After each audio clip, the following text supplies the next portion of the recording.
2, 1, you're on the air. Would you please stand for the pledge?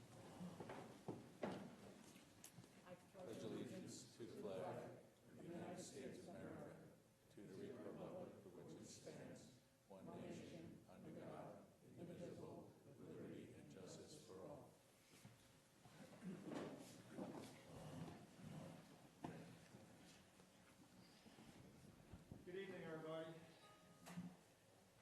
Old Forge Estates, Baldwin Place Road, here for a public hearing. Mike, Yeah, this is on for public hearing. I have no comments at this time. Rich, Same, all engineering comments have been addressed for this project. and Pat. Same thing, Mr. Chairman. All planning issues have been addressed. It's on for public hearing. Is there anyone from the audience that would like to be heard on this? Please. State your name, come use the microphone, please. Oh, okay. Matthew Bennett, and can you hear okay? Okay, Matthew Bennett, I live in Rolling Greens. I looked at the plans. I have to do this from memory because I tried to look again today, and the plans were no longer on the website. But my big concern is the sewage treatment, because it seems like a rather optimistic system with 3 fields, and you're going to as I understand it, you're going to alternate between 2 fields during the day, and every year 1 field will be taken out of service. It seems like something that's going to work initially, maybe. 20 years from now, who knows if it works? I'm not quite clear who's going to maintain it either. If it's a homeowners association, which I think that's what it says in the plans, if it's a homeowners association, I've never known a homeowners association to be particularly successful at taking care of much of anything, and this is pretty important. And it could be pretty expensive. You know, I can understand why somebody wants to maximize his building count. I mean, you're risking a lot of money on this project. You'd like to make as much money as you can.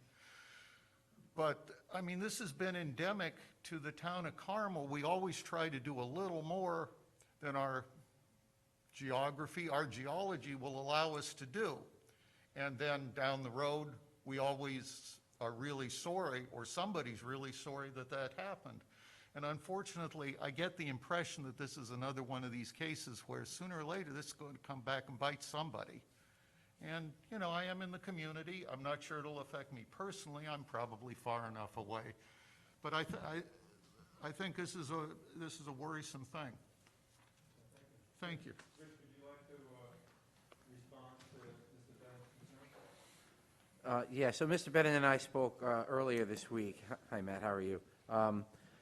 So the review and the approval for the sewer is typically left up into the Putnam County Department of Health, and they have reviewed this system. There are community systems in the area. Random Ridge in particular is another one similar to this, where it's a cluster subdivision, where it's just set up that way. It's basically, instead of each home having an individual subsurface septic system, it's a community one that captures and treats that sewage from there. That's you know, it has been reviewed and approved by the Putnam County DOH, though. I don't know if that allays your fears. I don't know if Paul wants to address any more, and that's up to Mr. Chairman if you want the applicant's engineer to address any further on this. Yeah, actually, all the detail we can get on this would be beneficial to everybody. Yeah, the systems, there are 3 systems, 3 sets of fields. And the fields are designed for the 14 units times 4 bedrooms times, I believe it's 150 gallons per day per bedroom. So you end up with, based on the percolation rate and the deep test, and the percolation test and the deep test were all witnessed by the New York City Department of Environmental Protection and the Putnam County Health Department. So everything's witnessed, everything's logged in. Based on the percolation rate, I think there's basically 3,000 to 4,000 feet of fields per system. So it's not a small system that you're talking about for an individual residence. It's a much more complex, a lot more linear footage of fields. There's a pump station. There is monthly recordings that have to take place to verify the usage The homeowners association will own it and maintain it. They are required to enter into a contract with a maintenance company, a local company who has a license to deal with septic systems. So the system will be pumped out every several years, depending on what the town's ordinance is for how many, what that time period is. You always have one additional pump on site because it's a duplex pump system, but you're pumping the 3 fields, and in your pump station, you have what they call as a manifold that you turn one system off and another one on when when it goes offline to rest. But you always have one additional pump because there are large horsepower pumps, probably maybe like a 5 horsepower pump. So you have an extra one on, that's on standby in case one fails, because at some point in time, a pump does fail. And there's the alarm system, and you do get your yearly and bi-yearly inspections as part of your, believe it or not, as part of the stormwater pollution prevention plan. So you're going up there twice a year to make sure that trees aren't growing, nothing has happened up there. It gets mowed. So it's not something that gets built and forgotten about. Okay, thank you, Paul. You're welcome. One There- question. okay. What is the power source for the pumps, and what's the backup for that? They're electric, and there will be a generator on site that's sized to handle the pumps. Thank you. I believe there was another, someone else that wanted to be heard as part of the public hearing. Please, state your name, come on up. Good evening. My name's Bruce Schwartz. I live at 28 Muscoot Road North. My property backs up right on this project. I've lived there for almost 40 years. There's been a bunch of them proposed over those years, and obviously the rest of them failed for one reason or another. So I have about 5 or 6 questions. Do you want me just to ask the questions one at a time, you'll answer them? Let's start with the first question, we'll see. So I want to know, this road that is going to go up into the development is right opposite the schools. Has there been a traffic study done? I mean, 14 houses relates to like 28 extra cars a day on Baldwin Place Road plus service vehicles. How's that going to affect the traffic, which is terrible right now? So let's address that right now. I'll ask Rich. And just let me add to that, Oh. is that road going to be used to bring all the construction vehicles in also, or do you have a plan to bring the construction vehicles in from a different area? So go ahead, Paul. Step up to the microphone, I want you. I think it's easy if we just answer each question one at a time so we can be thorough. There was not a traffic study done specifically for this project. Based on the counts that the Putnam County Highways and Facilities had in the previous application, they did not have an issue with the additional traffic that's going to be generated by the project. In terms of the construction equipment, basically the construction equipment will go in one time. There'll be a construction entrance built in between those two, where those 2 pillars are, pretty much. On Baldwin Place Road? Yes. So that will be where the contractor will bring his equipment in, and the equipment will stay on site basically from that point in time. So there's no other access point you're looking to get? No. Because the people, there's a bunch of people here from Muscoot North, and they're concerned that there might be construction activity on No, Muscoot North. no, and actually with this clustered subdivision, with our lot developments, the rear property lines that would butt up to the people who are on Muscoot North, there'll be a 100-foot strip of land that's forever green. It becomes part of the open space requirement. So the homeowners' backyards for those 1, 2, 3 lots will be 100 feet away from whichever backyard property line is on Muscoot North. But you said you're basing it on traffic. Please, Mr. Schwartz, Oh. speak into the microphone. I'm sorry. You said that the traffic situation is being based on old proposals. And is that what you said? Because the number of That is microphone. Yeah, you can move, yeah, that's a good idea. Move it away, that's perfect. Good idea. There you go. Social Because distancing. in terms of the actual development, we've gone from 10 houses to 14. Right. So the increase in 4, in the scheme of things, when you're looking at the overall numbers doesn't, Right. doesn't make an impact. But what I'm asking is, was there ever a traffic study done on any of those proposals, how it's going to impact Baldwin Place Road? Because you got the high school coming. I go to work every morning, and it's a nightmare getting in and out of there. And then in the afternoon at 2:30, when the school gets out, I mean, it's not happening now because of what's going on, but it's going to happen. So I'd like to request to have a traffic study done to see how it's going to impact the neighborhoods. Okay, let's go on to your next question. Okay. I made some notes. And the road going up into the development, I understand that the rulings, the laws, whatever it is, that road can't be more than a 10% grade? Is that correct? Town code allows up to 15%. So what is the grade on that road? The first 400 feet will be 12%, and after that, it's 10%, and then it flattens out to about 1.5%. So it's within the guidelines, because Muscoot North is probably 30% or close to it. And So we're going to have to close it down then. we won't be able to get home tonight. Okay. Then I wanted to talk about the water system.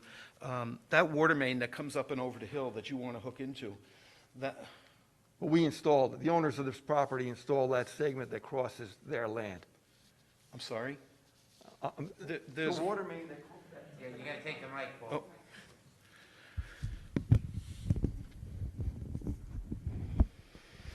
the water main that crosses up and over and through to come out to where you are was installed by the people who own the property. many years ago.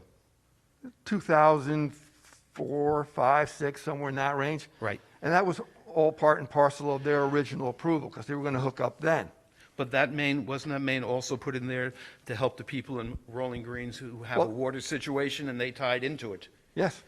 So, You're all part of the same water district. I'm sorry? You're all part of the same water district. That's right. So I remember, I was the homeowners association president for a time when that happened. So if I'm correct, when that main weaves its way through Rolling Greens, any house that touches that main or the main passes is required to hook up to it. And those people are being charged an extra, how much? $1,000 a year to pay for that water main and that water system in there. They're being surcharged every year for that. Now, I know for a fact that everybody has not hooked up to it, even though they were required to. So how do you know if there's enough water to supply your new 14 houses, plus all the houses that are in Rolling Greens that are supposed to hook up to this, without the people in the back of Rolling Greens not getting low water pressure? You know, I know the water comes from the lake, but the pumping station should have some sort of capacity to handle all that. Has any survey been done to find out how many people are actually hooked up to the system in Rolling Greens? Who are not? How many are supposed to be hooked up to it? To see if there's enough water for everybody. Well, I'll answer your last question first. There has been no survey done.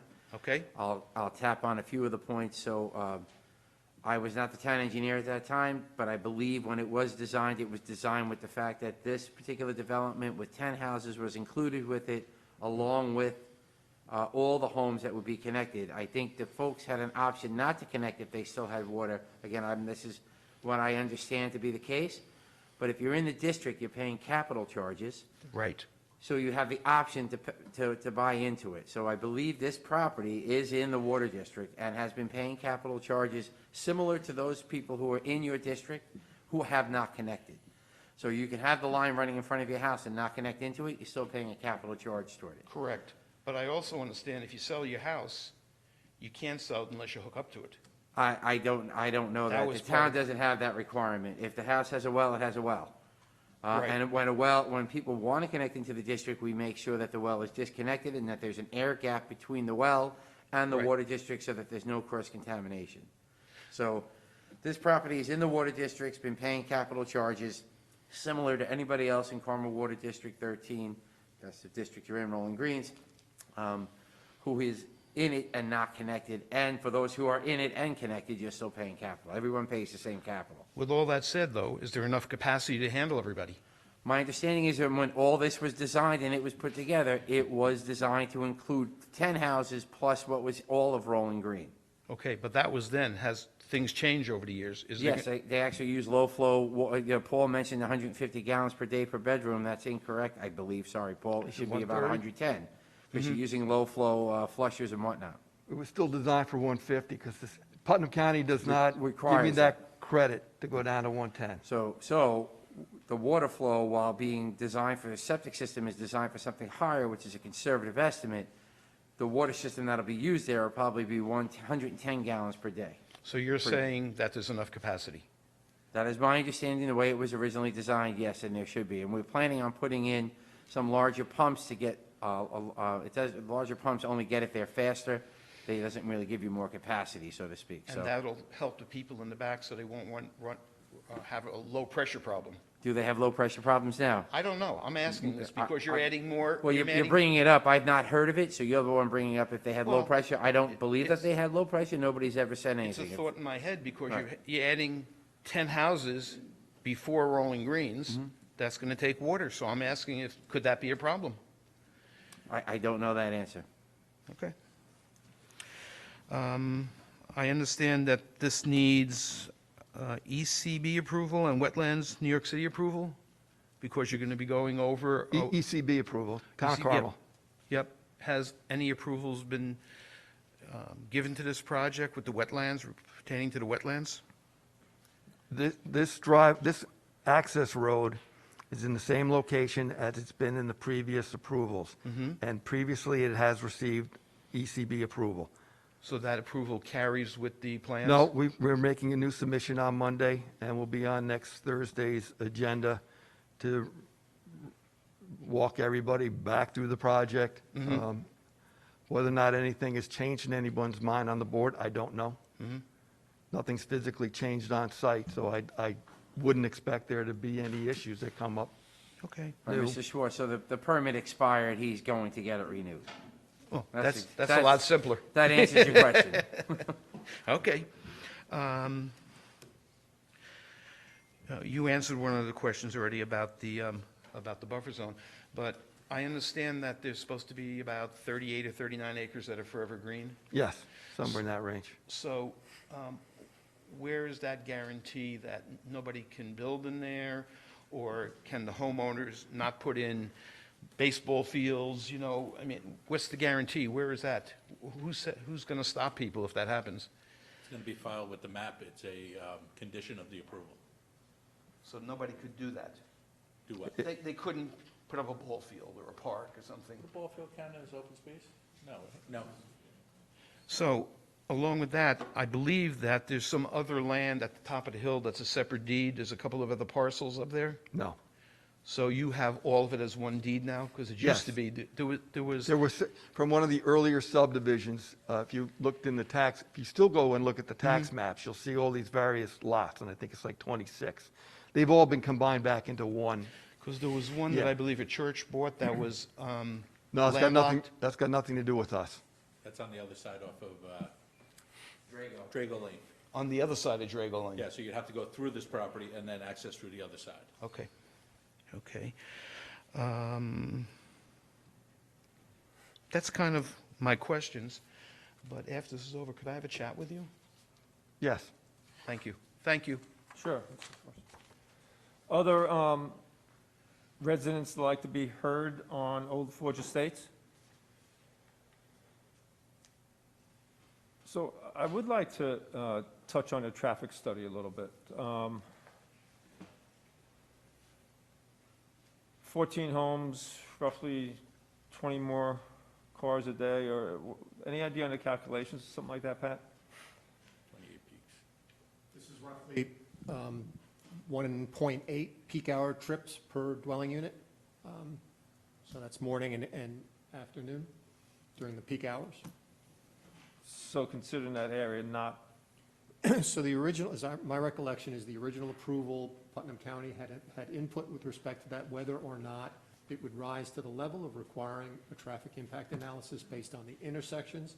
At the time, the indication was it would not. This is, as Paul indicated, there's a delta for additional units. I don't think 4 additional Right, units would that's change what that, I'm- but we can revisit it and confirm it once again. Mr. Schwartz, the issues that you brought up, I think that's one that still is in my head a little bit. I think can't do anyone any harm to revisit it. You know, I don't want to slow the process down at all. If the process warrants such, we will, but otherwise, I think we could do a couple of things in parallel here. Any questions from anyone on the board? And Mr. Chairman, I just remind you that we're at the preliminary approval stage for this project. This isn't final approval. Okay, thank you. Let's get the traffic study. And we'll keep the public hearing open? Yeah. You mentioned Right, something, that's all. oh, sorry. You mentioned something that there were going to be some changes and you were going to be back again.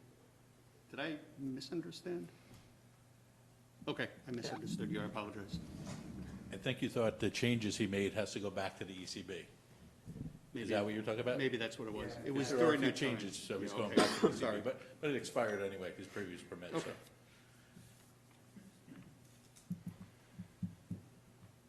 So Pat, can we look into the traffic study? Yes. Review it? Mhm. And I'm not sure, I think at this stage of the game, we could leave the public hearing open till we get the results of it, or we can do things in parallel So here. you probably can do, it's up to you, Mr. Chairman, you can do them in parallel. Again, this is only preliminary approval. They would have to return to you for final approval. Any conditions associated with traffic impacts or the water system, you can certainly address at the next stage. Okay. So you can Yeah, I just close want to off. make sure we keep an eye on it, that's all. Yep. So that, let's say we have a motion tonight to close the public hearing, and then we'll have to prepare a preliminary subdivision resolution. Close the public hearing? Okay, Mr. Chairman, I'll make a motion to close the public hearing. I'll second. Kim, second, all in favor? Aye. And Pat, you'll prepare the preliminary cluster subdivision? Will do, Mr. Chairman, and we'll address the traffic issue. Okay. Paul, thank you.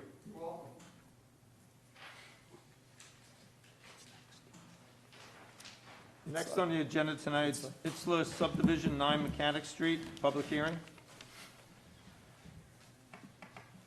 Mike, I believe you had no comments. No comments, this is on for public hearing? Rich, the same, and Pat? Correct. No comments.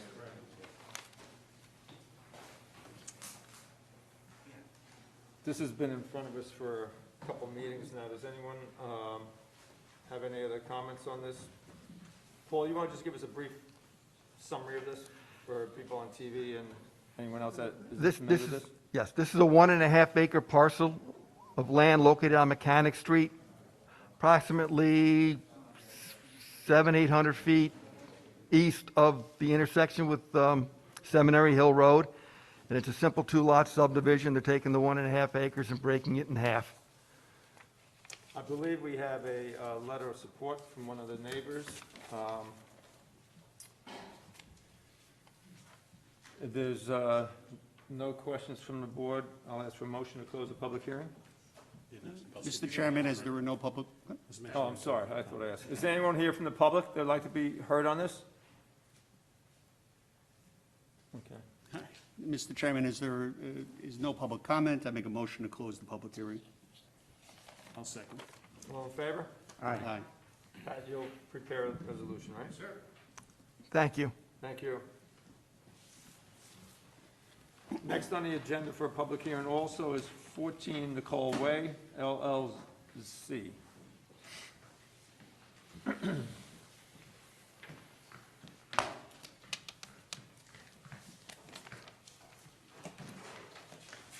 Again, Mike and Rich and Pat had no comments.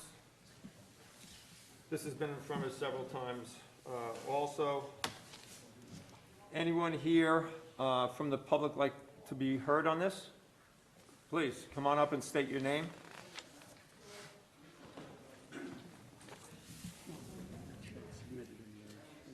Bill Solkowski, 21 Nicole Way. I live directly across the street from this property, and my house is up on a hill, and this time of the year, you could see through the trees that are existing there now.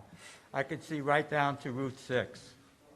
The only thing I propose I would like to see done is have some evergreen trees behind the property So I'm not looking at propane trucks or propane storage tanks. And something that would grow in the shade like hemlock or something like that, a row of evergreen trees. That's my only thing I'd like to see done. Okay?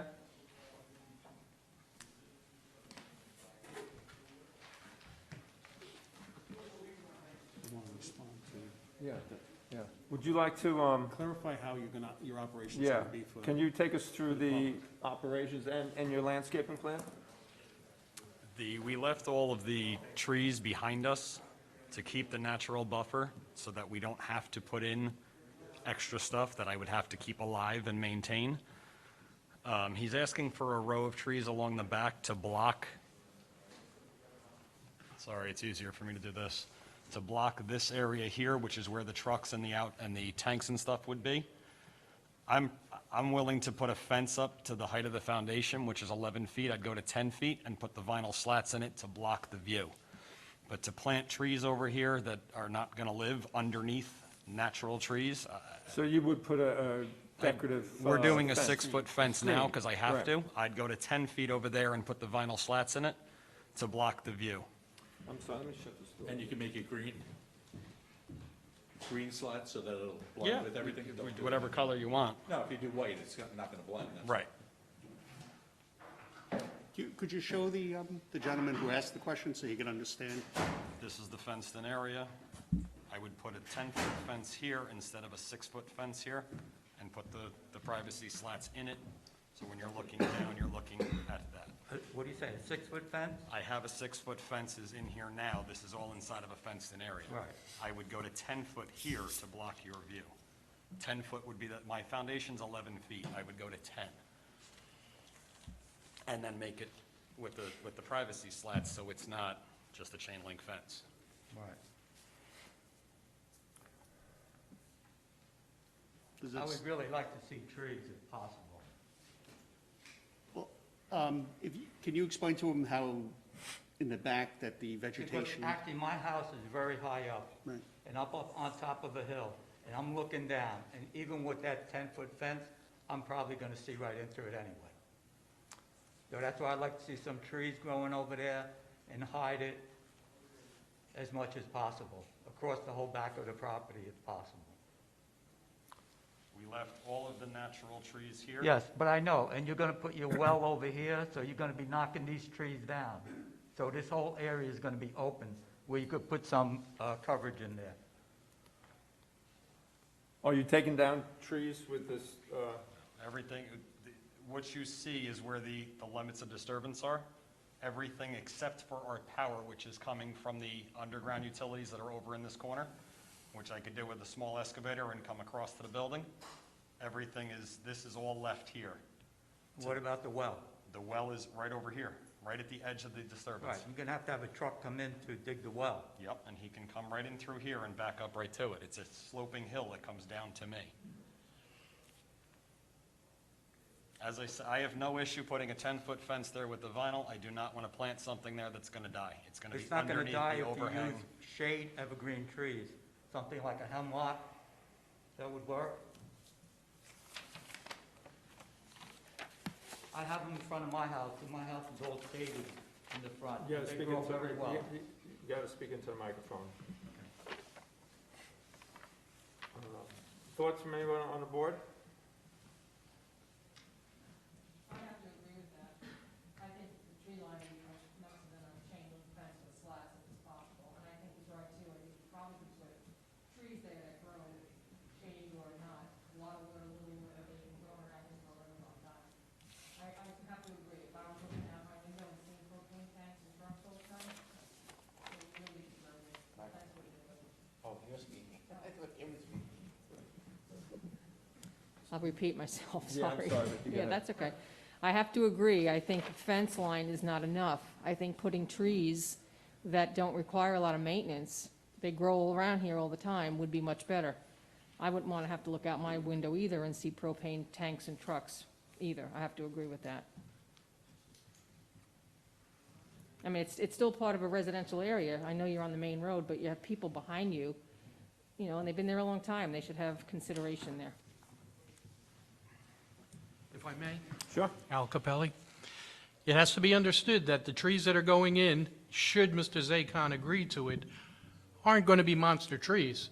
They're going to be standard 6 to 8 foot trees. To get to the heights for the buffer, it's going to take quite a bit of time. So I don't, you know, again, should he agree, you know, it'll take however many years, Right. 6, 7, 8, 9, 10 years, Right. till you get to the point that it's really doing the job that the neighbor is suggesting. So that being said, I'm wondering if the fence is a better option, but that's up to the board to And- decide. And maybe that is the fair point, maybe that is the compromise is, you know, 20-foot trees are, you know, extremely expensive, extremely, cost prohibitive.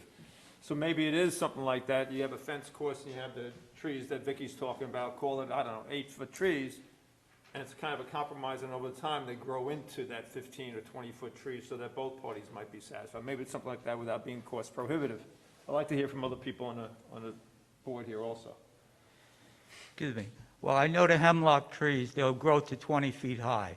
I have them in front of my house. No, that's what we just said, yeah. Yeah, so I mean, I don't expect them to put 20-foot trees in now. That's exactly what we're but, saying. You know, it'd be nice there as a buffer, it will look nice for the development, That was exactly Vicky's you know recommendation. what I'm saying? I've been there 30 years, and it's a beautiful area, and I want to keep it that way. We hear you, thank you. Anyone from the board want to? I think that's a good compromise, putting in, you know, moderate-sized trees that'll eventually grow over time. You guys want to tell them how many and where, so that this way, otherwise it's, you know what I mean, I don't want to, you want to cover the whole building, you want to cover the parking area? No, I'm thinking, go ahead, Anthony. I think we're just talking about that section to the right of the building. So 5 trees in that area? How wide is that section? Yeah, what's the width of that? 20, 40 feet.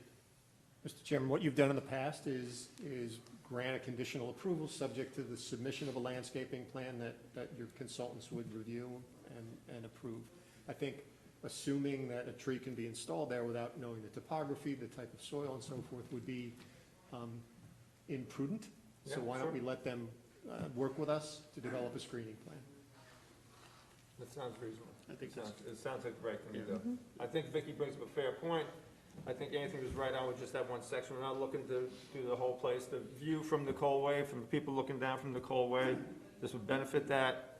And it probably would benefit your site also. You've made a lot of great improvements here. You know, if everyone on the board remembers, this project started coming into from Nicole Way. We've taken that away. Now it's from Route 6. You've made a lot of adjustments to your buildings. I think you've worked with us really well on this. I do agree with the landscaping plan that Vicky and Bob and the team here is mentioning. So, Absolutely. Mr. Chairman, I agree with you. The applicant has made a tremendous amount of concessions and worked with this board, and I want the public to realize that he's gone above and beyond to get where we need to be, and I appreciate that. And I think as a neighbor, whatever's needed in that section of trees, I think would be a good gesture. And I hear what you're saying. The only argument that I have is if the trees do not survive and die because they are on the plan, I'm going to have to replace them year after year after well, year. what we're going to do is, as Pat recommended, is work with the team, and they'll look at the landscape and we even come up. And if they come back and say, you know, something that's all rock, it's all ledge, we'll go to Plan B. And Plan B would be to put in the vinyl. Right. Okay. Let's not, I think Pat's right. We don't want to make a decision here without seeing it, the topography, you know. So we'll do that, but what we'll do is, we'll look to close the public hearing tonight, prepare the resolution, do this all in parallel, because you've been here for a year, or however long. 3. Okay. Pat, anyone else from the public like to be heard on this? Wanna make a motion? Mr. Chairman, being there's no further public comment, I'd like to make a motion to close the public hearing. Second? All in favor? Aye. Aye. And Pat, you'll prepare the resolution, and we'll work with you on the landscape plan. Okay? And as Anthony said, thank you for all your work on this. Thank you.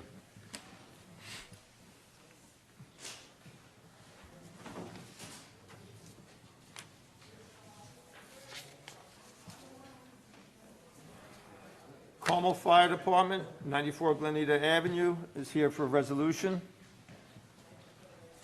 Hello.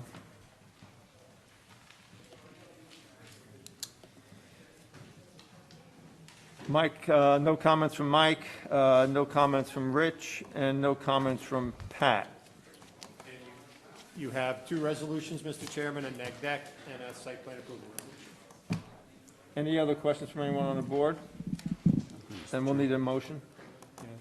Mr. Chairman, I'll make a motion to offer the resolution of the Planning Board of the Town of Carmel, number 20-10, dated November 12th, 2020, for tax map 44.14-1-24, Carmel Fire Department.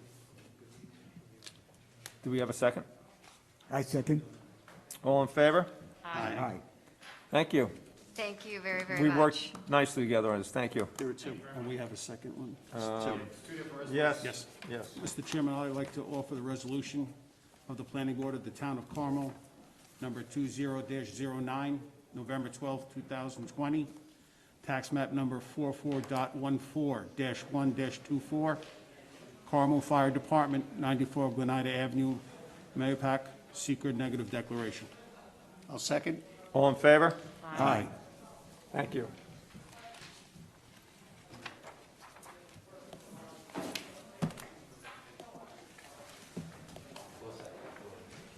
Yeah, actually. Stillwater Business Park, 105 Stillwater Road, amended site plan.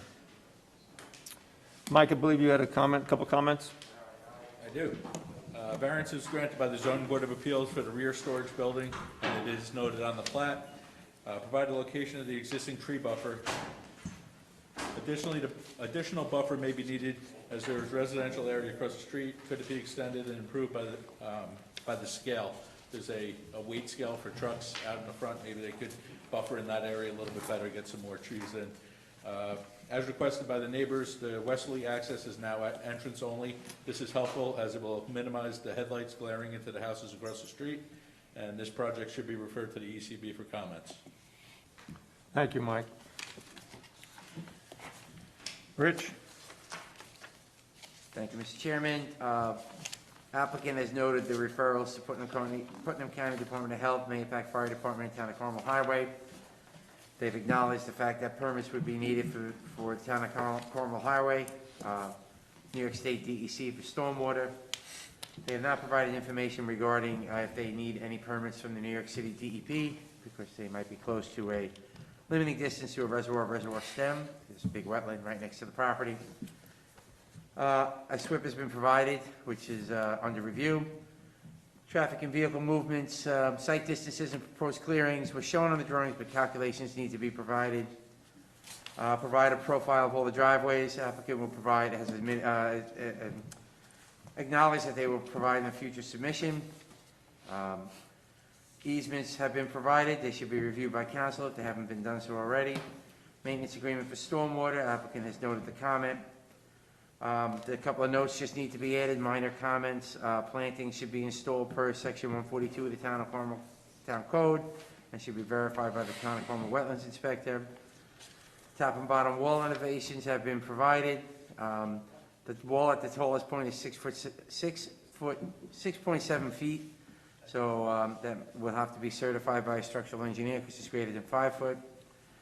Drainage system profiles will need to be provided. The applicant said that they will provide them in future submission. Applicant has noted comments for other things with regards to erosion sediment control, and they will be provided in a SWIP, which is currently under review. Okay. Pat? Mr. Chairman, this is an applicant that's been quite responsive to your comments, and Insight has been very good at documenting the evolution of the plan.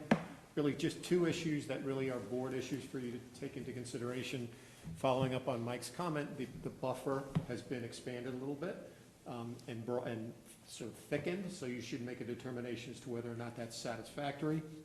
And the other issue, which the applicant discussed at the last meeting, really related to the architecture of the building and how that was going to relate to the Liffey Van Lines building next door. And you should comment and determine if that's a satisfactory architectural approach to the building. bear in mind, this is an industrial site, and it's been that way for a long time. The Liffey building is a well-maintained building. It's clearly an industrial building, but that's the character that they've chosen to utilize for these new buildings. So in your role as the architectural board, you should determine if that's acceptable. Thank you. Any questions from the board? Do you have any renderings of the building? We don't have renderings, we have elevations, which I can, have these around over for tonight's discussion in the site plan. That has changed. But I'm sorry, you need to speak into the microphone. I'm just gonna. Yeah, I know.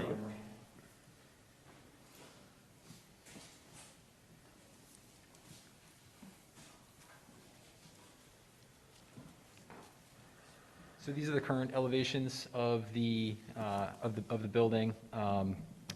Most of the developments that have happened since we were last year in August were kind of touched on in the lead-up comments. The other highlight item that has developed a bit since we were last year is that the layout of the building has been modified slightly, and that's really just in response to better accommodating the needs of the applicant and to find some efficiency in the earthwork that's going to be required in order to set this on the site.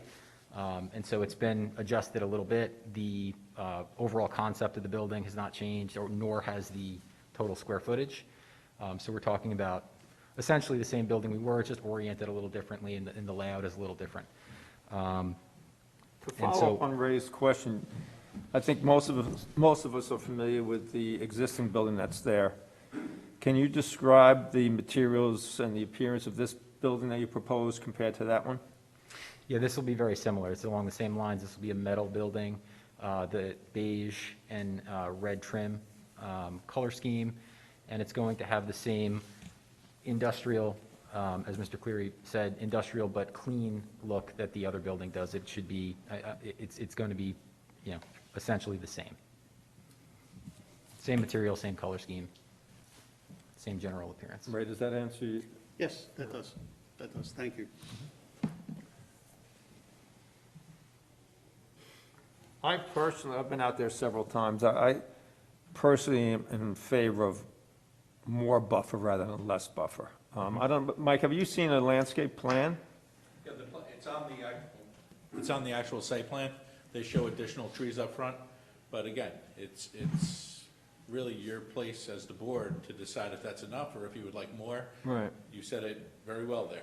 Yeah. More is better when it comes to landscaping, but at what point does it become just landscaping that's duplicate, triplicate? Well, that one driveway further down, if you will, near that house. Near that house. Yep, the one That's way. the one area that the light, that's where I would really like to see the focus on the landscaping. That's where they're making it one way in only, which Yeah. is what we asked for. Right. So that worked.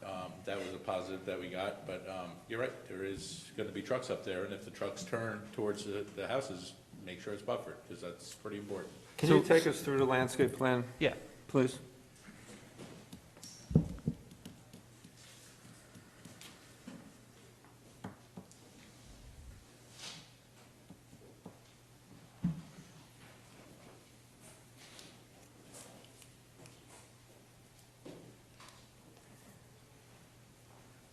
So the way that the landscape plan has evolved since we were last here is as Mr. Carnazza mentioned, the evergreen screen in particular has been made much more dense than it was in the previous plan. Can you, give us some details on that much, we've increased it from, 10 trees to 20 trees at this area? Yeah, I believe it's something in the neighborhood of, it's about 50% more evergreen trees along the same distance here, so from here to the other end, and I believe, I'm not sure who the comment came from in the letter from the previous meeting, but there was some question of could we put landscaping on the other side of the scale, and that. I believe Mike mentioned that during his comments. It's in my memo. Right, so we took a look at that. That area is currently paved, and they do use that for maneuvers getting into that scale entrance. And so that's not the most feasible possibility. In regard to the frontage on the west side, that could be increased a bit, on the other side of the driveway, if that's the concern. That area, we were showing a couple of trees, a few trees over there. We could probably show a bit more. But as I said, I think we've increased the number of trees along the frontage by something like 50%. So there's more houses down that way. Mhm. So that's why the concern was on that side. I mean, there are houses over by the scale too, but there's a couple of houses on that side. That's why we were asking for that. But now that you're going entrance only on that side, that helps quite a bit also. Is that where your sign is, on that side? No. It's on this side. What sign? There's a sign at the entry point? Nope. That's By the closer scale. down by the scale, which is here. Got it.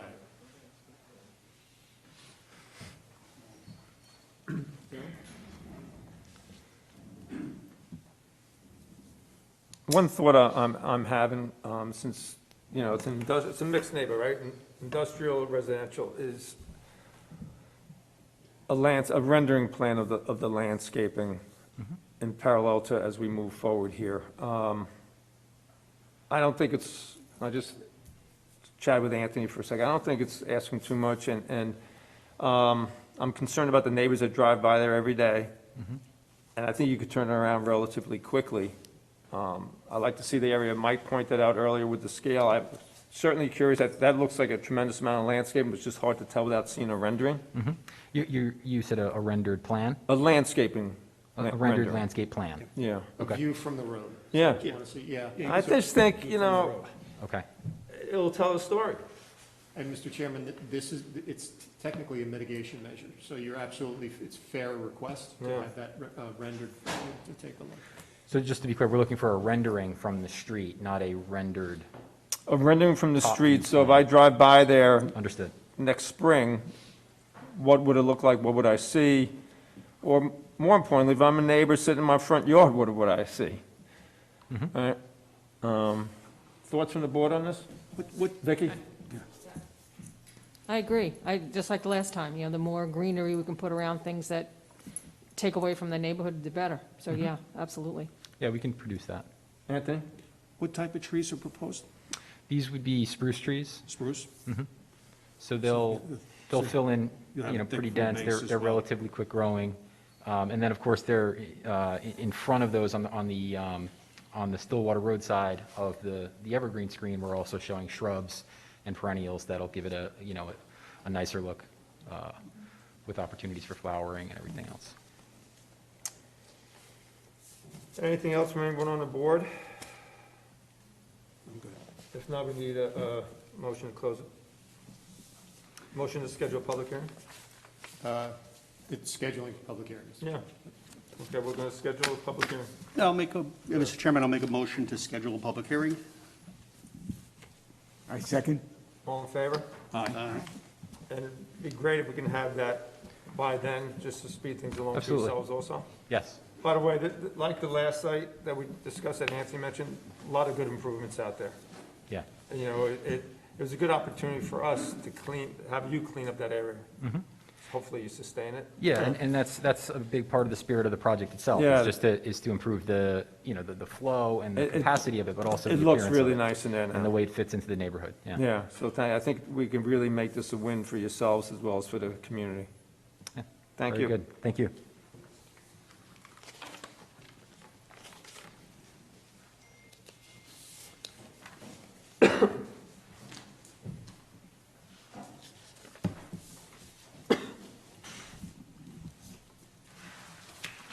Rudovic Bridal Shop, 1707 Route 6. Mike? Yeah, there were several variances granted by the zoning board of appeals, and they are noted on the plan. The only question I really have is, there's a dumpster in the building. I just wasn't sure if there was enough room for a truck to get in there, get the dumpster, and then put the dumpster back down and back out and go away. So that's an answer Joel has to get us. Rich? No sign improvements are proposed for the project. There are no comments related as long as no changes are being made to the site. Applicant has noted that a referral to the Carmel Fire Department is needed, and they have forwarded the site plan to Carmel Volunteer Fire Department. And Pat? They've addressed all my issues, Mr. Chairman. This is ready to go to public hearing. Joel, you want to respond to Mike's question about the dumpster, the flow of the dumpster? Yeah, I just, obviously, yes.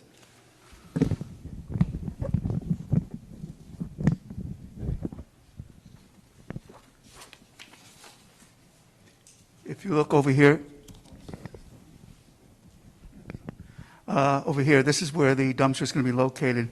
This is a one-way traffic pattern so that the refuse truck can pull in this way, take the garbage out of the dumpster area or the garbage cans, and then just pull out and go one way. So there's no turning around. They can just pull in through here, pick up the garbage, and come out and go around. Is that by the traffic light? Where? Yeah, there's a traffic light right over here.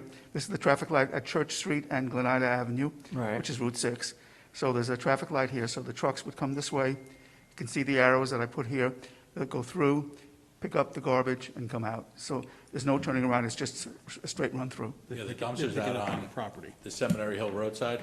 I was worried when he got in there to get the garbage, when he backs up to get away from it, is there enough room? That's all I was talking about. It looks fine, but I Yeah, no, I but- don't know how much room you have, and that's. Yeah, yeah, there's plenty of room again, because this is all one-way traffic, so there's no backing up at all. Does the traffic stop when they're pulling out the dumpster? Does it block the road? No. No, Okay. it's all within the property. They're on the Okay. property. It's all within the property. That was my comment last time. Yep. It was actually out on the road. In and I wasn't fact, happy. actually, That's that's why I Mike. asked, yeah. Mike is correct. Based on his comment, we switched things around, get That's why I everything, followed up, yep. and everything's on the property. Joe, what size dumpster is proposed or It's a small anticipated? dumpster. I mean, there's not much Half a yard? refuse going to be 1 yard? generated here because it's basically gallons and stuff like that. But it's, I think it's, hold on. 4 by 8.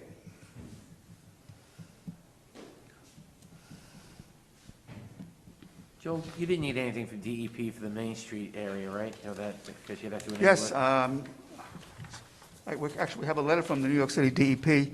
Richard asked me to check with them, and basically it says, in fact, you were copied on this, you should have this. I just wanted you to let the board. Oh, okay. It basically says that it appears that DEP review and approval of an SWPPP is not required for this project. So basically, the DEP is signed off on it. So the board should know this is in a designated Main Street area. Any work done on sites, they have to develop a special SWEP or stormwater pollution prevention plan. Since there were no work, there's no site work being done, there was no need for it. That is why the DEP did that. Okay. Any other questions from anyone on the board? All right, Mr. Chairman, also, when you schedule the public hearing, if it's possible to have the resolution, and obviously they'd like to get into the building, get started. Bridal season's coming up. Joe, I couldn't even hear, I couldn't hear you. Oh, I'm sorry. I said, if you could schedule a public hearing and have a resolution, and then I said the bridal season's coming up. Oh. So, we are going to There are schedule no a other public issues hearing, here. but Pat, we could probably prepare the resolution at the same time. I think in this case, it makes a lot of sense. I don't think we have many conditions. I think this is exciting for the town, something good for the town. Yeah, and, as you know, this building is quite old. I'm not sure. Mike, do you know offhand how old the building is? I don't. No. I did look it up, and I don't remember what it was. Oh, okay. But it's a fairly old building, and to keep it in use, I think is a plus for the community. I drove by it the other day. Yeah. Gives nice, it keeps the character of the Right, community. exactly. Did you design the building? I was a little too young then. I think I was in diapers. All right, so, Don't answer that, Joe. you want to make a motion? Yes, Mr. Chairman, I'll make a motion to schedule a public hearing. Second. All in favor? Aye. And Pat, please prepare the resolution in parallel to this. Thank you. Good luck to you. Thank you so much. We'll bring you guys masks next time. Yeah, okay. We made Joel one. Yes.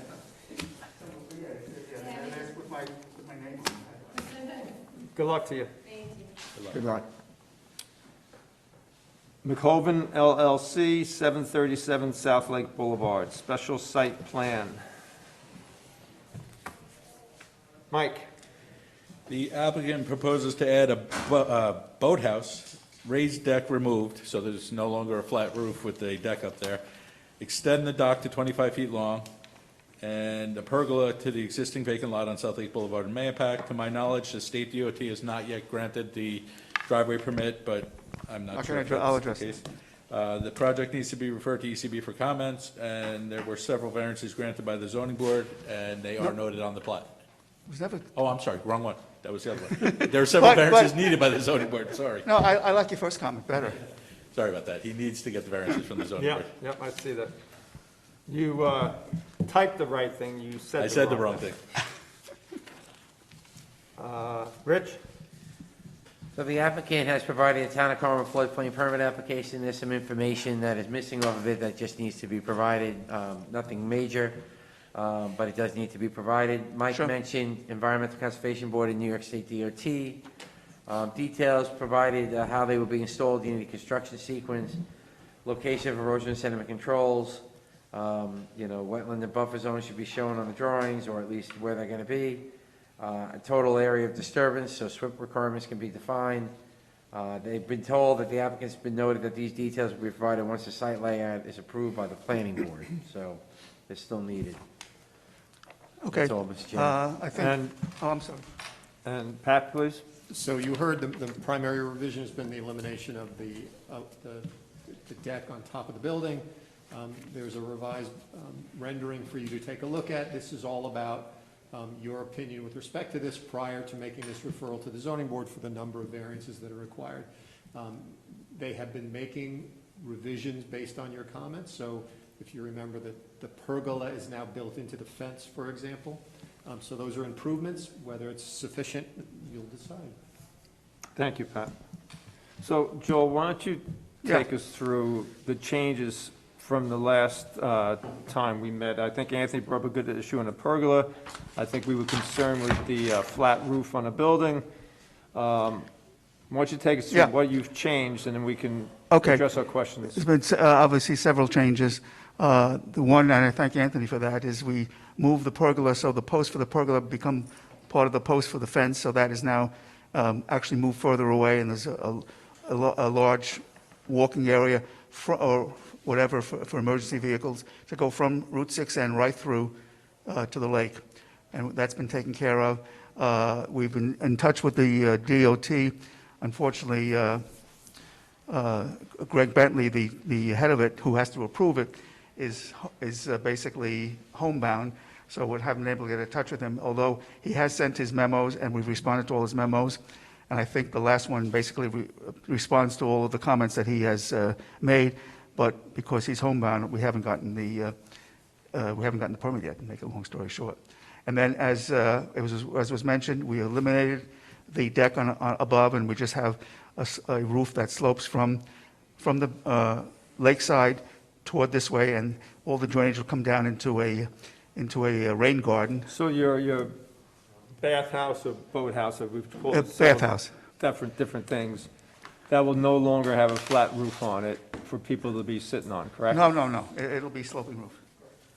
And then you're gonna Actually, before I show you the picture, I think it's important to understand too, if you've been to the site, the land slopes from Route 6N down toward the lake.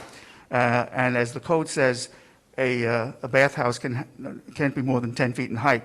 But because of the slope here, what we did is we built the front of it into the site. So in the front, when you're looking from 6N or from even across the street, you'll only see 8 feet. And then as the land slopes down, then on this side, you'll see 10 feet, which I'll show you on the renderings.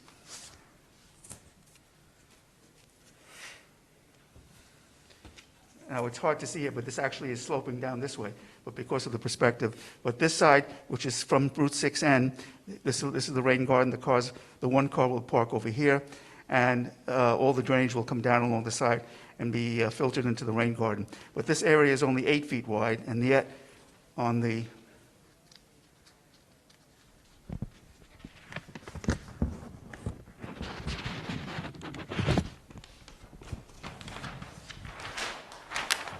lakeside, this is where it'll be 10 feet high. This is the pergola, which these posts are now part of the fence. Joe, can I ask you to show for the camera I'm also? sorry. I'm sorry, but.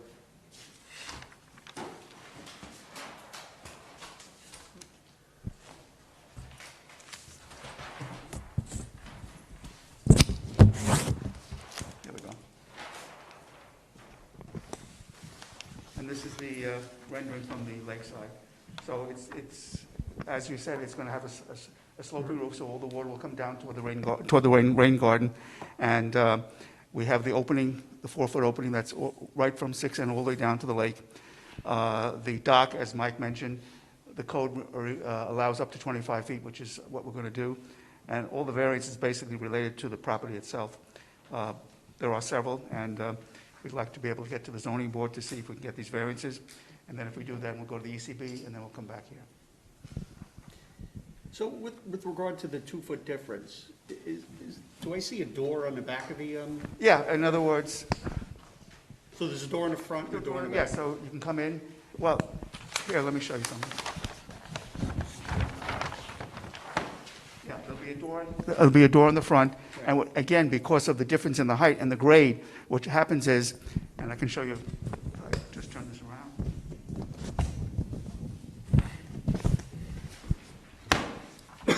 What happens is, when you come in off 6N, again, it's only 8 feet high. There'll be a door here, there'll be a platform with several steps, and then go down so that each door will be at grade. And we have no windows facing the side where there's only a 2-foot setback, and there's windows where the opening is 4 feet, and of course facing the lake. Joel, if you'll clarify on the plan, the roof of the building, the pitch of the roof, it's not. Yeah, it's not really well shown on the rendering. More so on that plan, so that Mike has the ability to enforce that, so in fact, the point behind that, so it won't be used. Yeah, because the perspective, actually, it's really sloping from back to front. Yeah, I got it, we just need to Pat's see just that asking you to document it on the Oh, plan. yeah, that's I'll all. put it on the plan, sure. No problem. Back to front, meaning lake to street. Correct. Yes. And then you'll also need the details for that rain garden also. Yeah, of course. Once we basically have the consensus of the board so we can go on to the Conservation Board, we'll obviously have all that area designed, because now we'll know what area we have to contend with. And another thing I know that was brought up in the prior meeting was to lay out definitively the distance from the edge of the road to the front of the shed, and then to Yeah. show with a car. It's right here.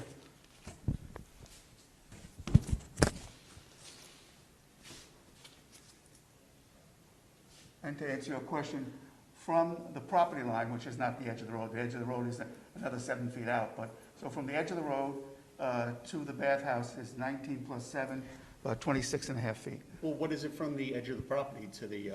19 and a half feet. From 19 here to and a here. half, okay. In fact, that's adequate for, okay. Yeah, actually, to answer your question, that's a very good question. If you look at the chart here, the front yard is only required to have 15 feet, we have 19 and a half feet. So to answer your question, the front setback of the building is actually almost 4.5 feet more than required by the code. Okay. What Ray's getting to is, does it fit a parking space? What's that? Ray's referring to the width, the dimension of a Oh, parking yeah, space. yeah, and Need a variance for that. If it's 19, so verify that property line, Joel. If you've got 20 feet, you're good. If you're slightly under that, that may require a variance per Mike, so just verify that. Oh, I see what you mean, yeah, well, okay. The To answer- property line To answer your angles, question, at this point here, it's 19 and a half feet. At the other side, as you can see, the Yeah, property line that's is the not point. perpendicular, so here it's about 23 feet. But you know something? You're right. Let's just add the other 6 inches, so there's no question about the variance. So, I just wanted to mention my appreciation for your responsiveness to all the comments. yeah, that I you've mean, given. we've been here several times, and I Yeah. think each time we've responded to the board, and we're happy to do so, and I think the project is coming out much better each time. Yeah, I think it's going to benefit yourself also. Yeah, we agree. Anybody else have any, I think the renderings really show well. And I like that we put a slope on a roof. Right. So we need a motion to deny to the ZBA and to the ECB. Right. I'll make that motion. I'll second. Bob, you made the motion to deny to the ZBA? Yes. And Kim seconded it? No, All in Vicky favor? seconded. Vicky seconded. Vicky seconded? All in favor? Aye. And we need a motion to deny to the ECB. I'll make a motion to deny the applicant to the ECB. Yeah. Okay, I'll revoke my Referral. motion, and I'll make a new motion to make a referral to the ECB. I Yeah, no, that's second. true. Thank you. I'll second that. All in favor?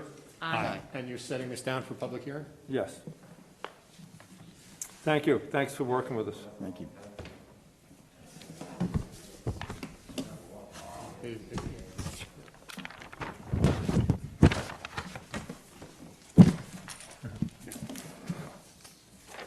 Oh my God.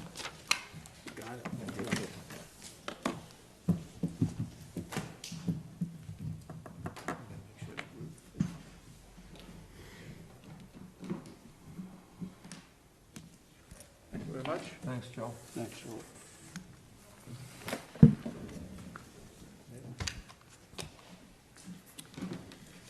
Okay, Joe, don't go far. No, I'm not going, Downtown just- Mayapack Properties, 559 Route 6, extension of final minute site plan. Okay, as you all can recall, it's a year ago, but I think all remember we had a project, this is basically where the late Mayapack Pharmacy property is, it's owned by David Nicholas, and we had a building, whose improved, the site's being improved, and we got approval subject to one thing. And it's a year now, believe it or not, and we've gotten no place fast, and that is the New York State DOT. I think I already mentioned the head of that, the engineer, Mr. Greg Bentley, is sort of like MIA, and we have tried. I have submitted a revised drawing back in, I believe it was in June. He made a comment letter which I disagreed with, and so it's July, August, September, 4.5 months.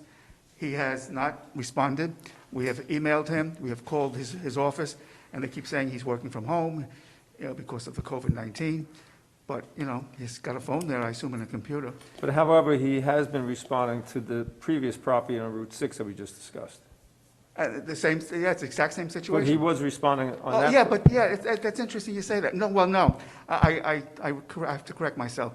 His associate, who is in the office, she was the one that actually got the letter, I got the comments from, not from him directly, so, and she can't make a decision on this property because it's not her purview. Make a long story short, and also I might mention too that the planning board office emailed Mr. Bentley, never even have the courtesy of a response. So I'm at an impasse here, and I certainly don't want this to last for another year, come back for another reapproval. And it's Chairman, caught. I spoke to Joel about this afternoon, and what I may suggest is if Joel's going to pen a letter to him and state that he's writing this letter at the direction of the chairman of the Town of Carmel Planning Board, because we would like to get resolution to this, that would probably be the next step. The next alternative would be for you or I to contact him directly. Okay. Also, just so you know, I did contact Kevin Byrne too. Yeah, well, this might be a kinder, gentler way of doing that. Well, So Joe, why don't you do what Joe says is... oh, of course, yeah. Joe, should we be copied on the... I think it's a good idea, Why don't you copy Joe and myself? because I think you said you had Rose reach out too, right? Rose wrote him a very nice letter, email, I would say about a month and a half to 2 months ago. Never even got a response. Okay.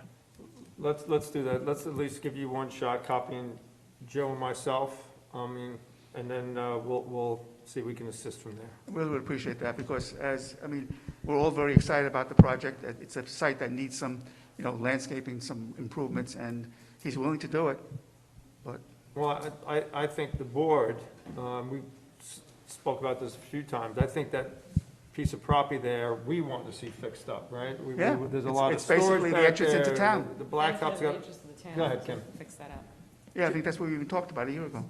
Joel, what were the comments you didn't agree with the DOT? I mean, a lot of it had to do with curbing and the right-of-way and the drainage. Okay. The let me- DOT, if my understanding, they wanted to have all the new curbs and handicap spots put up there, and I think that's a bone of contention, is that correct?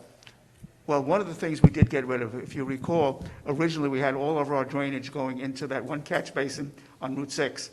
And then they wanted a complete study of the whole, of all of Route 6 down to the lake. I mean, it just got to be ridiculous. Right, so you've now put in subsurface infiltration in the back. Right, exactly. So Okay, that's out covered. of the question, out I of the think picture part of now. it is the DOT, they had an opening there. Once you go back and revisit that opening, they want to make it to code. They wanted to look at curbing. They wanted to look at handicap access. The curbing there is pretty gnarly, if you want to say it that way. I mean, it's not in the best of condition. I mean, it wouldn't be a bad thing to make the site better, maybe to have the curbing put up there and the sidewalks put up correctly. I Well, mean, the we're looking to sidewalk- beautify the town also, so I mean, maybe that's a way to go. Well, the client has to pay for it, okay? It's Yeah, a big nut, But big that's nut what to the crack. DOT is Joel, requesting. To Rich's point, if the DOT is saying, you need to do this, this, this, and this, maybe he's not responding because you're not agreeing to do this, this, this, and this, and he wants to see some effort on your part. I don't know, I haven't Well, been involved, so. To I- answer both questions, both of yours questions, we did respond, and we gave an alternative, and he just went back to the same thing, new sidewalks, new curbing, new everything. So that's where we are. But on the other hand, it's been 4 months, at least he could have said, this is it, either you do this or don't approve it. Give us an answer one way or the other. And Well, then I think that you somehow should incorporate that into your. I'll write a letter, to I'll him send so it to that Joe and I- first We fix need it to, up. Joe and I need to be informed before we go write a letter. Okay. I don't personally want to write a letter No. on the town's behalf and have him come back and say, well, I told Joe he needs to do this and this, and he said, no, well, don't do that, right? So, No, we compromised with him on a couple of things there, and, but- just make sure there's full disclosure with Yeah, Joe oh, and no, I I- before I'm you gonna- write any letter. Just provide us a summary of what was asked Yeah. for, I'll what have- you've compromised on, and I'll send Joe all the Yeah, correspondence yeah, that we have. just to help support the project. Okay. Because look, we all want this is an important piece of property Yeah. downtown, right? This is, coming from that direction, this is going to look really nice if we do it right. No, I agree. Okay. We need a motion to grant the one-year extension. I'll make a motion to grant a one-year extension. I'll second. All in favor? Aye. Thanks, Joel. Okay, and I'll get that letter. Yeah. We'll get the ball rolling. Thank you very We'll much. see if we can help.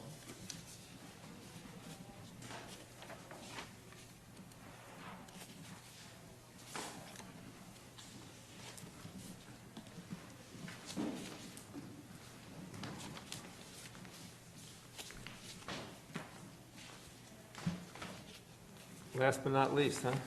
Good night. Good night. You too. Show you too. Gateway Summit Senior Housing, Lot 6, reapproval of final amended site plan.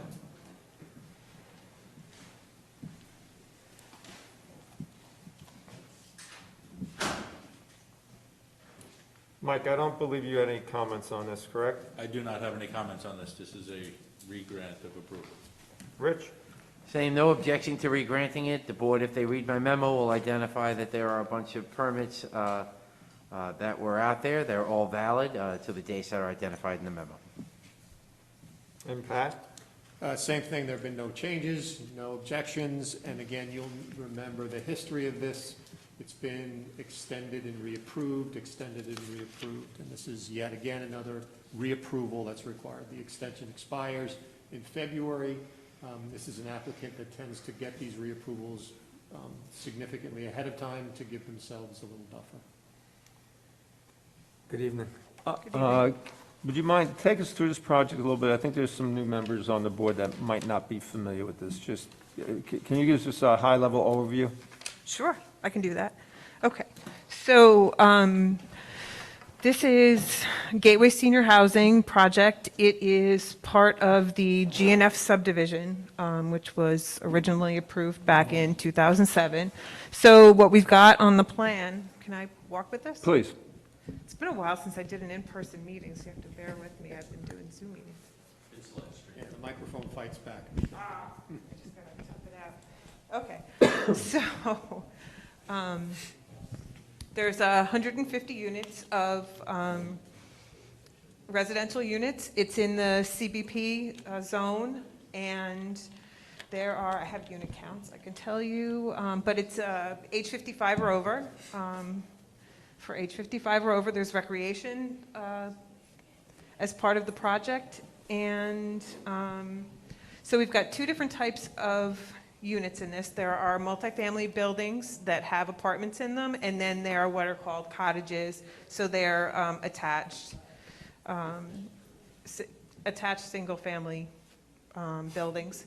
So there's 3 or 4, and there are also some, actually there's 3 types on this version. There are also some townhouses which have 4 to 5 attached units in each building. There is a trail system that actually connects to the next project we're going to talk about, which is the Fairways Senior Housing, so that's another 150 units. And there's a trail system, there's a lake down here, it's across from Centennial Country Club, and there's permitting approved from DEC for the trail system along the lake, and it, will connect with the fairways. And that's generally the project. The majority of the parking is actually either in garages for the units or underneath the buildings for the apartments in the multifamily buildings, and there is also some surface parking. Any idea when or if this will get off the ground? So, I believe there was a letter included from the applicant, Mr. Camarda, as part of the package, the submission package. Yeah. There we go. And so, his intent is to move it forward when he can. In the current economic climate, financial institutions are reluctant to finance projects such as this that have a large amount of upfront costs associated with infrastructure before the unit starts to get built. So even though other types of housing are being bought up now from people moving up from the city, such as single-family homes and maybe already built townhouses, a project like this, right now, it's just, they're being very cautious. Sure. That's our understanding. So, and, and all this time, he's kept his approvals up to date, because he wants to move forward with it as soon as he can. And, but now it's just not the right time. It doesn't appear to be the right time for that, so. Any other questions from anybody? How many, you said it's 155 units altogether? 150. 150. Right. And Which about is what's approximately permitted. how many people do you think would be occupying this? Honestly, I don't, Yeah. I don't know the answer to that. Yeah, Yeah, depending on, right. about 200, They okay. have 3 if they have a special needs child, or they call it something else, I can't remember the exact term. Dependent, right? Mhm. If it's a dependent adult child, you have them live there even if they're not 55, but that's it.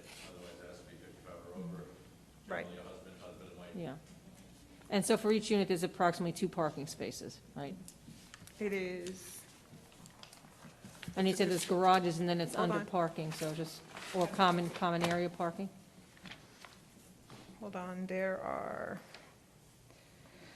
let's see, they're required to have 234 parking spaces. There's actually, this is Gateway, 359 parking spaces provided, and 238 of those are indoors, and there's 121 outdoor parking spaces. Including visitor parking, I would think, too? That includes visitor parking and at any of the, let's see what we've got here. This one's got the,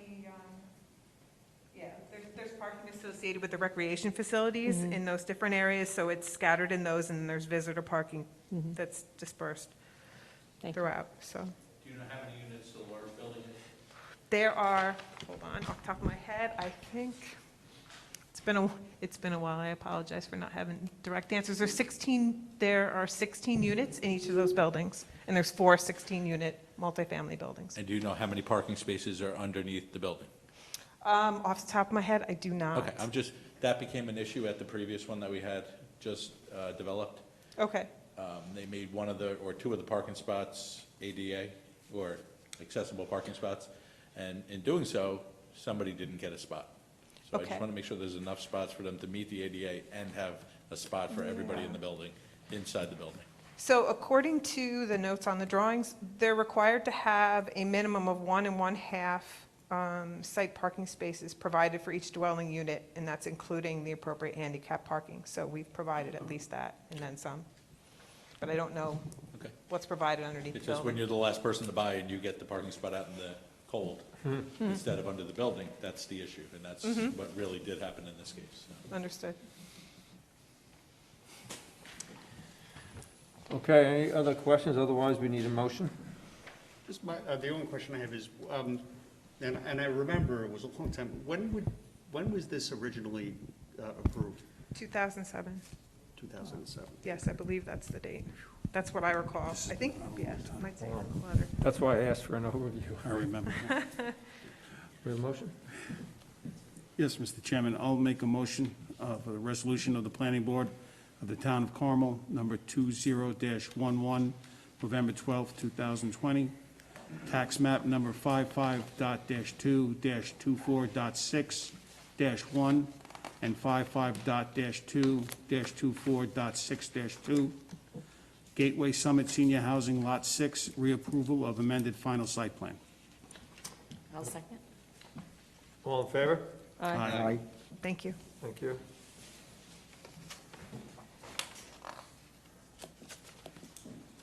Next on the agenda is the Fairway Senior Housing. Mike, you had no comments. Rich, can you summarize your comments, please?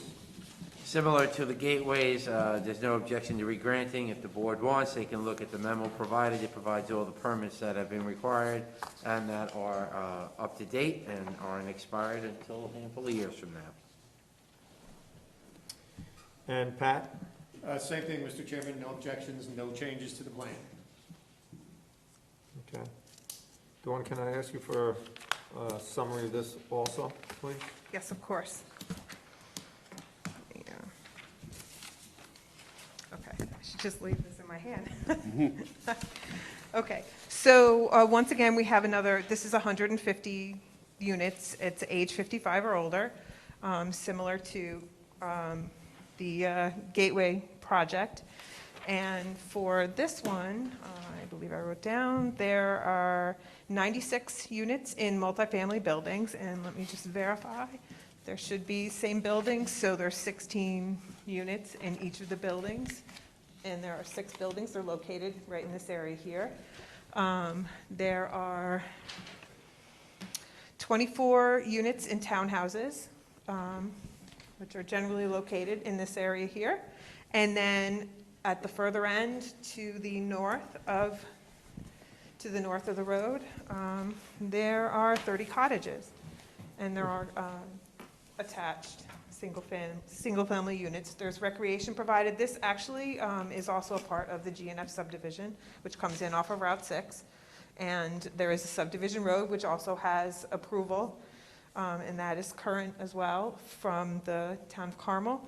And you can see a little bit more of the context of the site. So this is where the Gateway Lot 6 development was that we just looked at.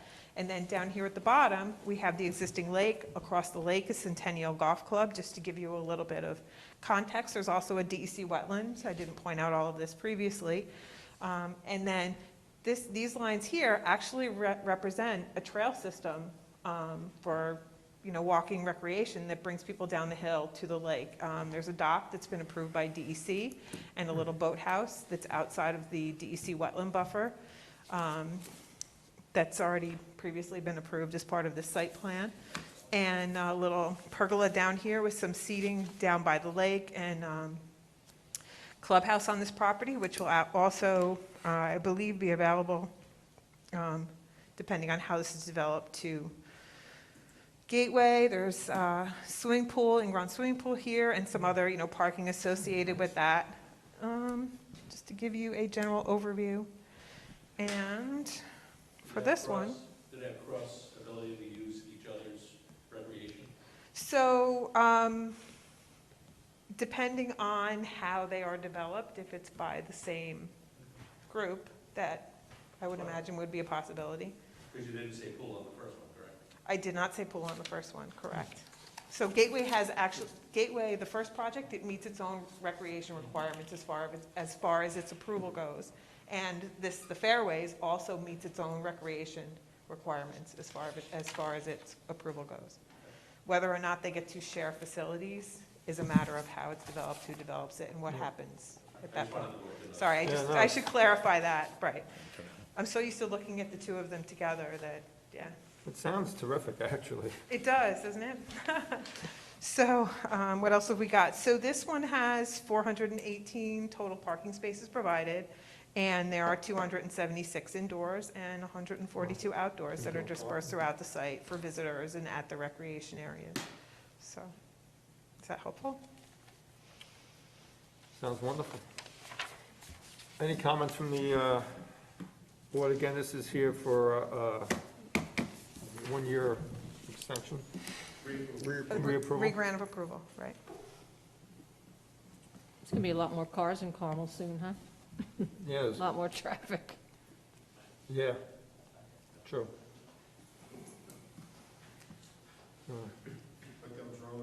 Drive really slow, Yeah. Yeah. So, Mr. Chairman, I'll offer the You two can't sit next to each other anymore. Everyone, she's back here. With the mask, you can't tell, right? Yeah. Okay, I'll offer the resolution of the Planning Board of the Town of Carmel, number 20-12, November 12, 2020, tax map 55.2-24.8-1 and 55-2-24.8-2, Fairway Senior Housing Lot 7, reapproval of amended final site plan. I'll second. All in favor? Aye. Thank you.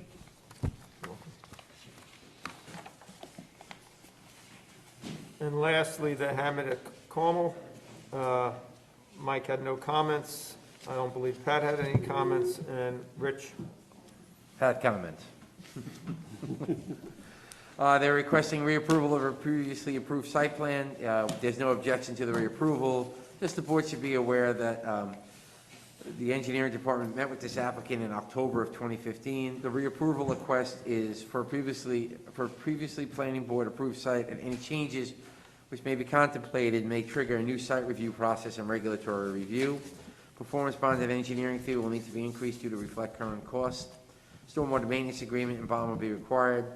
There is an out-of-district water and sewer agreement, which has been approved. It does have coverage under the regulatory requirements for stormwater. So just so the board is aware, you can get a little more info by looking at the memo. And Mr. Chairman, just to, this is an extension of the reapproval that you granted nearly a year ago. And this has been around for quite a while also, right? Formerly known as the Putnam Community Foundation Project, it has history, yes. Would you mind one last overview, please? Okay. So this project actually has 120 units of senior housing, 55 and over. It's funny to say senior housing, 55 and over. I'll be, yeah, 55 Don't next tell, year. don't tell. I know. Depressing. Anyway, so, and it is, this is Stoneleigh Avenue, running along the west side. And so this is actually accessed through this driveway and comes by the parking lot at Putnam Hospital Center to get into the site. It has, let's see what I've got here. There are 48 units in multifamily buildings, and those are located right here. These have 24 units per building. And then the rest of the units are attached single-family units. Those are called cottages, and there are 72 of those, and it's a total of 120. There is over 38,000 square feet of recreation provided on the site, where there are required 36,000 square feet. And let's see, so, you know, this all sits up on the hill, stormwater basins are down below, and the reservoir is, let's see what we've got, City of New York, so the reservoir actually, doesn't it come around to this? Is it on both sides? Isn't that correct? Right? So you've got a good view of that. It's actually a really nice spot for this here. And you can walk to your doctor. What's that? And you could walk You a wheel to your doctor, I right? know, right? And community building right here, there's a tennis court provided on site. There's a nice green in the middle with a gazebo. And that's really the basics of the project, so. You know, what comes to mind, and it certainly hit me when you put this one up. I mean, we have these three enormous projects, all 55 and above, and I share your pain, I'm 55. So I don't like to use the word senior, but, I mean, I wonder at the end of the day if there's enough interest to justify three enormous projects for 55 and over. I mean, it's just a thought, I'm just throwing it out there. Yeah. You know, because we keep reapproving these, and, you know, that's your right, and that's our obligation, I guess. But I wonder at some point if, you know, somebody has to make a decision and say, there might not be enough market out there to warrant three of these huge projects. So Ray, if you remember, these uses require a marketing study to be submitted to justify the projects. That was done for each of these, but at some point in time, you're right, do we revisit that because circumstances have changed? Frankly, our demographics have not changed, the elderly population, 55 and above population, sorry. Oh, boy. You hear what Pat called you? Is increasing, so, you know, I don't think the fundamentals with respect to the viability change. So, but at some point, it's built into the code, so you have a right to say. Well, I mean, you know, the study you had done, and again, I say it was a great, you know, you did a great job with it, but I remember you talking about that, you know, the seniors, the kids are leaving the nest, and the people are keeping their houses because, for a variety of reasons that you mentioned there, so. Plus, I also think, Ray, that this was the only housing type available other than single-family homes in the community. So I don't think initially this was viewed necessarily as senior housing. It was viewed as housing and just people that are 55 and above. It's not like an assisted living facility when people are 85. These are active folks, still part of the community. So I think it was the only choice people had for many years. You know, that may change based on the stuff that's on the wall over there, but at the moment, still, that's the only other alternative we have to single-family homes in the community. Gotcha. So just getting back to what I asked before about the cars, we do, I guess, traffic studies to make sure that all of these communities, it's another 60, 80 units, you said, so maybe 2 cars a place, and that's another 120 cars? That's actually 120 units, Correct. right? Right, so That's that's- 120 right next to the hospital. 240 cars, maybe two cars per, per unit? I mean, have we done a traffic study to make sure? Because All of these, Vicki, had traffic studies, and the issue always was, when these were originally reviewed, was guest parking and how that was going to work. So the Right. thought was, it's probably folks that have downsized from their homes. Their adult kids live somewhere else, but on weekends and holidays, they're coming here to see mom Right. and dad. So all of these built in extra amounts of visitor parking to accommodate that. Well, not even the parkings, I'm just talking about regular traffic in the town Yeah, and so on they the all had streets. very detailed traffic studies. Yeah, it's got a lot more cars here, that's all. It is, and they're exiting on roads like Stoneleigh Avenue, which, you know, doesn't have a lot of room for Right. more traffic. And right by the hospital, too. Yeah, well, the only thing that I can say about the traffic studies for these is that the peak out, typically, the impact associated with traffic is a peak hour. You measure it in the peak hour, and typically, for a normal use, like a business, it's 9 to 5. Even for a traditional single-family home, people tend to go to work in the morning and come back in the afternoon. These facilities, the peaks are shifted. Right. Because some of the people in here are retired, so they're not leaving at 8:30 to go to work at 9 o'clock. So the peak hours tend to be off alignment with the worst peak hours at the existing roadways. So that's why many of the traffic studies that were done for this did not prove to be particularly problematic. Right. Well, I understand, but now especially with everybody working from home, too, and that's going to continue for a Yeah, while, I get obviously. that. But I'm even talking the weekends, right? Yeah, Like, yeah. trying to get down Route 6 on the weekend, you can't do it now, so just wondering Yeah. what of an impact that's I going to think have. all three of these, I'm not sure about this one, did we do an EIS for this one? But the other two have EISs, and we can have Rose share those with you, then so you can see Yeah, the just numbers. curious, as I Yeah. said, So 'cause I know, believe this you one know. had one as well. I think you're Yeah, right, yeah. okay. So all that, yeah, we can get, if you're curious, we can get you Yeah, that stuff. okay. Yeah, Yeah, because fine. this one, didn't we have, somebody looked into moving the entranceway and then It was a the- big, that was what That was this a was big all problem. about. Yeah. Yeah, primarily because they didn't want to go through the hospital was reluctant to let them go through the Right, hospital. right, I remember that. So just want to go back to that marketing study that you mentioned. It would seem that, I mean, not now, but when it's time, in the nature of the virus conditions and the aftermath of that, how, what is the effect of that? That's the real on curious this? thing, Yeah. Bob. So what's happening from the flight of folks Yeah. from the city to the suburbs? But do they really want dense housing? Do they want something different? It's probably worth assessing.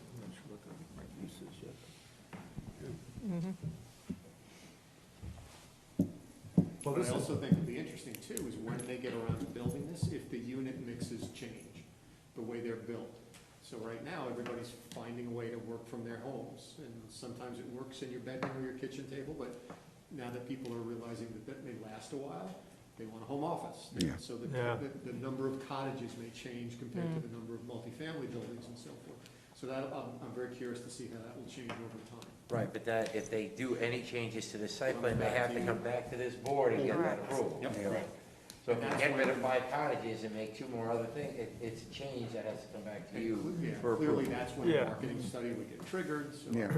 And that, Rich, that, we get plenty of shots at this to look at this yet to fine tune it, but it's interesting because we just granted 3 reapprovals, extensions for 3 large pieces of property that I'm not sure how optimistic anything's gonna happen in the next 12 months, Well, also, there's another dynamic with, and Pat, I think you mentioned it, if the town plan changes and our codes change, we may see these back here as not 55, That's right. Yeah. which I think would probably push some of them a little faster. And but to in my Vicky's point, opinion. we may have more traffic impacts if it's not 55. So all of this is in play. Yeah. But just to bring you back to where we are, no changes from what we've previously approved or what we had before us. Yep, so we need a motion to grant a 1-year extension. Mr. Chairman, I'll make a motion to grant a 1-year extension. A second? All in favor? Aye.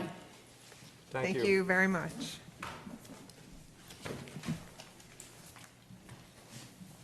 Okay, Rose distributed the minutes of September 16th as well as October 21st, 2020. Do I have a motion to approve the minutes? I think I had made some comments. I'm sorry, Bob? I believe I had made some comments on them, which Rose was going to. Red So line, some as amended items. by Bob? Yeah. Yeah. So we should hold them over until they're updated? Or we can make a motion to approve Or- as amended by. As amended? It was just wording, I think, right? You wanna do that? Mr. Chairman, I'll make a motion to adopt the amended meeting minutes from October 16th and October 21st. And September, September 16th. And September October 16th. 21st. Do I have a second? second, All in favor? Aye. Aye. Mr. Chairman, motion to adjourn? second. All in favor? Aye. Aye. Good night, everybody. Good night.